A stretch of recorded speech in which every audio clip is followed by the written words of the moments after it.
ఎవరెవరి సొమ్మత బట్టి ఎవరెవరి ఆలోచన బట్టి చేస్తారు.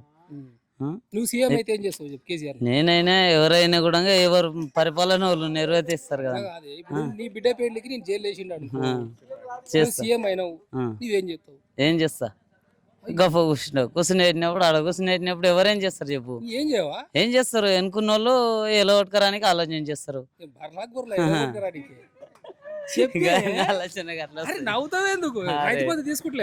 తీసుకుంటున్నా కానీ ఇప్పుడు రైతు బంధు ఇంతవరకు వేయలేడన్నా. ఏమో నా దగ్గర చూపి మరి వేసినట్లుంటే రెండు విడతలు అవుతుంది కదా ఇంతవరకు వచ్చి. నా దాంట్లో చూపి నాకు రుణమాఫీ వచ్చింది.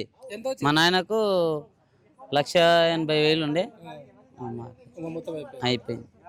అది చేసిండు, బాగుంది, చేస్తున్నాడు. ఇప్పుడు ఆయన చేసిండు ఆయన చేసినవి 4 చెప్పినాయి, 1 చేసిండు, 2 చేసిండు, అయిపోయింది.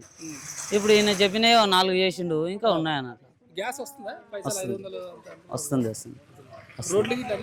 బాగుంది. ఇప్పుడు బాగుంది. అప్పుడు చేయకుండా అప్పుడు ఆయన చేతిలో అధికారం లేదు కాబట్టి చేయలేడు, చేసి చూపిస్తున్నాడు. ఏమంటే ఇది రైతు బంధు ఒకటి వేయలేడు అంతే. ఇప్పుడు చెప్పాలి ఇక ఆయనకి పెద్ద మనుషులు అందరు చెప్తుంటే తెలియదా? ఇప్పుడు మాకు వేస్తేనే ఏదైనా ఆసర అవుతుంది. ఇప్పుడు వర్షన్లు కొనికే పైసలు లేవు, పత్తులు అమ్మనికి కూడా రేట్లు లేవు, పత్తులకు కూడా రేట్లు లేవు. ఏం రేట్లు అవి మనం వాడము, అవి వాడితే చెప్తాము. ఏమద్దు మనకు. నేను చెప్పేది అంతే, రైతుకు మాత్రం ఏ లాభం లేదు. నువ్వు పత్తి మిల్లులకు పోతే చెప్పిన రేట్ ఏంది 7,500 చెప్పిండు, అదే 7,500 ఇస్తలేడు. 7,300 200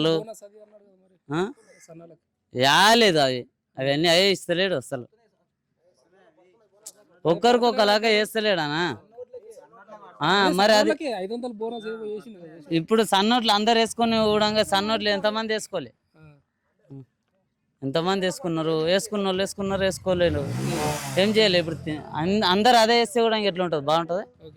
అందు గురించి కొందరు అదే ఇది వేస్తారు. అందరికీ ఇవ్వాలి, అందరికి ఇస్తే అందరు బాగుపడతారు కదా. సన్నోట్లు వేసిన వాళ్ళకు ఇవ్వాలి. ఇట్లా అంశాలు అగర్దస్సు అన్నీ వేసుకుంటారు.